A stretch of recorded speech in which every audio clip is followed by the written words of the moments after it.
so it slopes up. That field is fenced in with a wooden fence. Trees outline the field at the bottom of it, and they are very thick and covered in bush.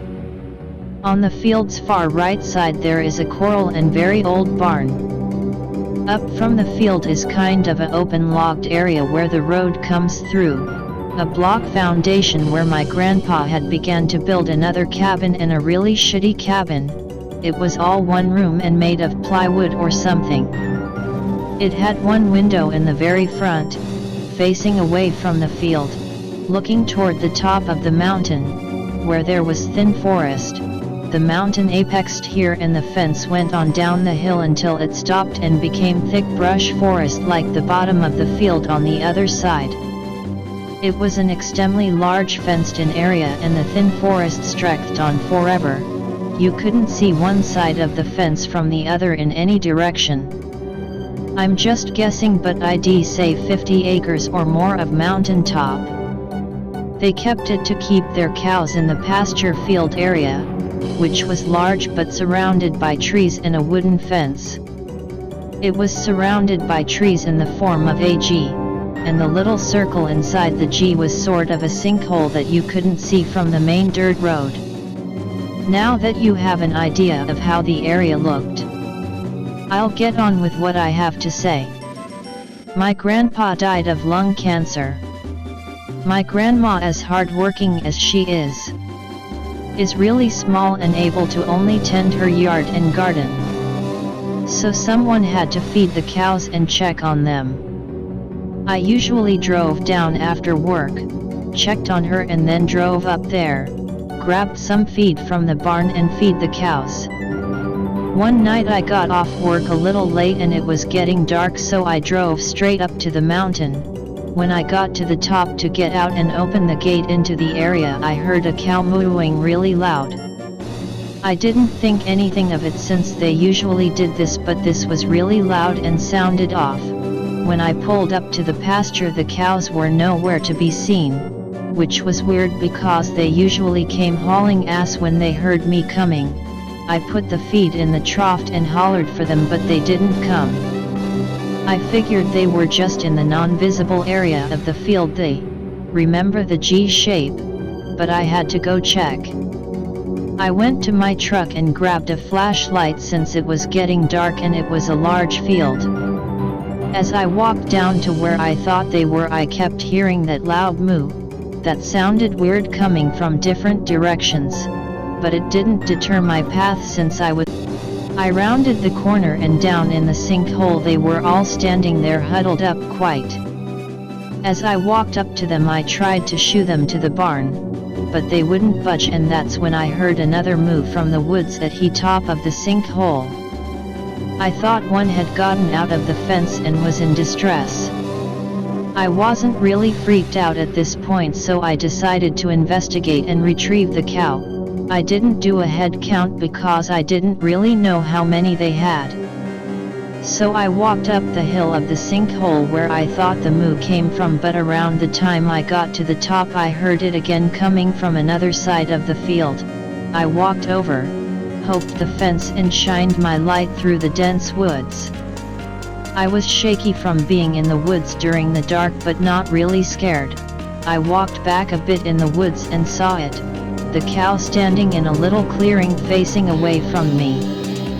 Black and white, looked like a cow, but it was sitting down like a dog and looked sickly. You've seen a cow that was skinny? I thought it might have hurt its back legs or something, so I strolled up to it, then noticed something as I got closer.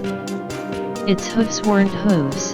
It had hands on its front legs, long thin fingers with fleshy brittle-looking fingernails.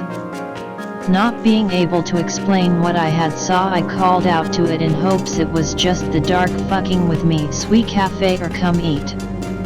At that point, about 20 yards from me in the clearing, the thing stood up on two legs and turned around. Its skin was colored like a black and white cow, but its body was nothing like it.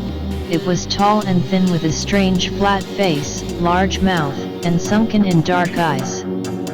I hauled ass out of the woods, tripping and stumbling over everything, my heart pumping so hard I couldn't hear anything else. When I got to the fence, I leaped straight over it and sprinted through the field to my truck. I got in, locked the doors, started the truck and grabbed my .380 compact from the glove box. I backed my truck down most of the thin dirt road until I got to the gate. I turned around on a steep hill, almost flipping my truck, now facing the gate. I looked around my truck with the flashlight. I hurried and got out to unlatch the gate and swing it wide open, and on the short way back to my truck just inside the forest beside me I hear, "Suee gaffer, come eat." I got in my truck and scrambled down the mountain without closing the gate. Then after what seemed like 200 I arrived 2 miles away at my grandma's house. I told her everything and she just sat there calmly and said, "Sounds like a trickster." I took this as her saying it was someone playing a joke on me and angrily left. I learned later that local Indians called shapeshifters/skinwalkers tricksters. She sold the cows, then the land, and I never returned. Try to pretend it didn't happen. I've saw a ghost before and had a friend with me that also saw this. I don't know what to make of that thing though. On the short way back to my truck just inside the forest beside me I hear, "Suee kafir, come eat." Too spooky for me. How did the Suee cafe or come eat sound coming from that thing? Human but raspy like lung cancer. Yeah, what's weird is that the next day I was going back to my grandma's to tell her I wasn't going up there again, fucking obviously, and this blocked her road. It was an hour trip around it. So I went home. This is what the landscape looks like around the place it happened, to give you an idea. It's not looking in the direction of the property at all though.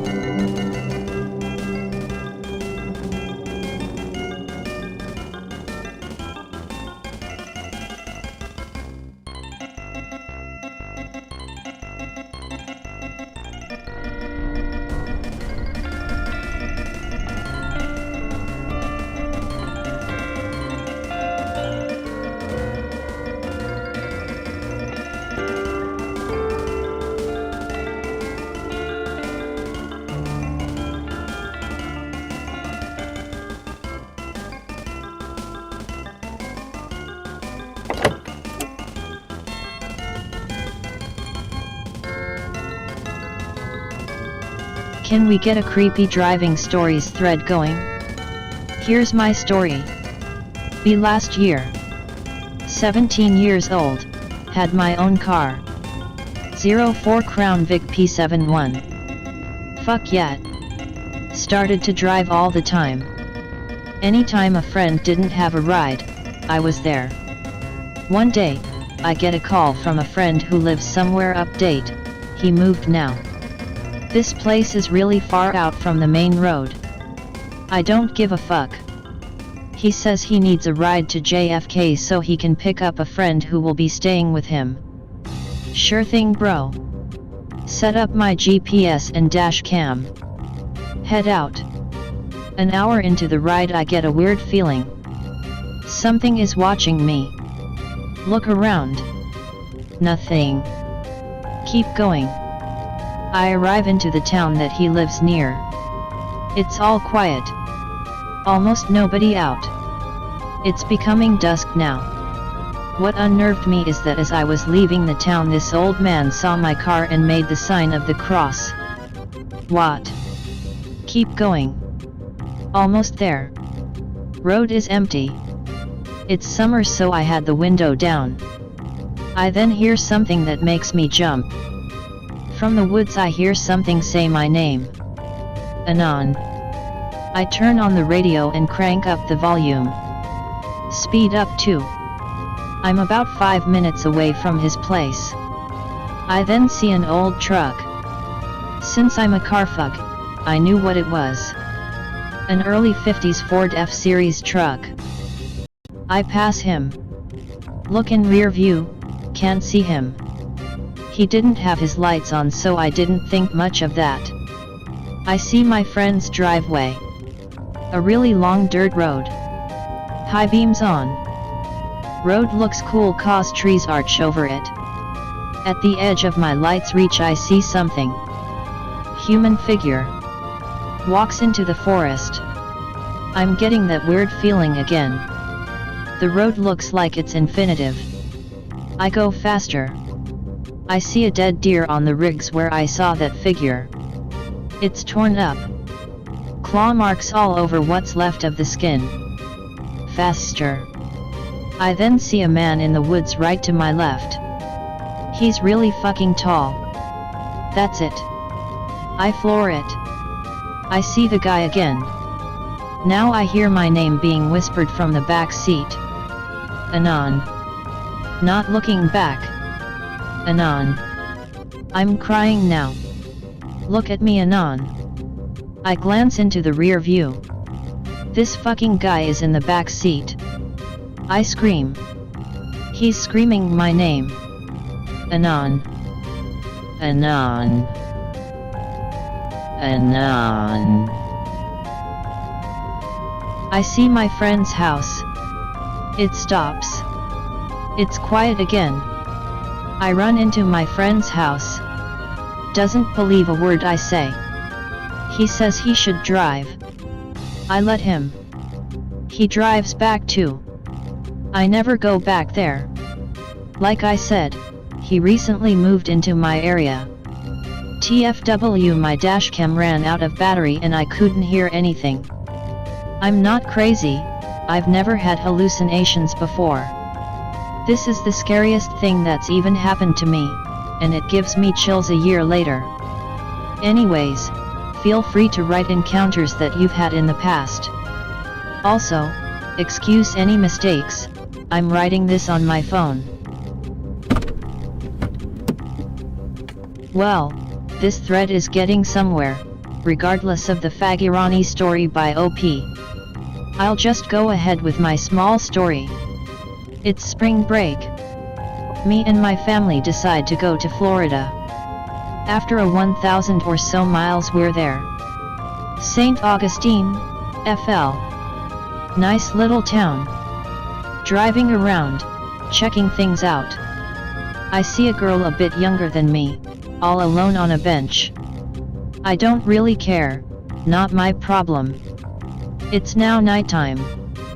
Mom and Dad told me to get done pizza. Get into my car and start driving. I see the girl again. She's still sitting on the bench. This time I stop. I ask, "Are you okay?" She fucking screams at me. Nope. I drive away with her screaming on the bench. I get pizza. Come back. Girl no longer there. Not super scary. Girl was hot too. Probably just scaring people who pass by. Though, St. Augustine is said to be haunted. Maybe not scary, but strange as hell. Friend and I leave my dad's place. Out in the country. Take the dark road. Dad says never take that road at night. Pass a few blocks. Look into farm field. Tree farm. See a destroyed car between two trees. How the fuck did it get there? JPEG. Tree in front of car not damaged. No sign of the car getting in there. WTF.gif.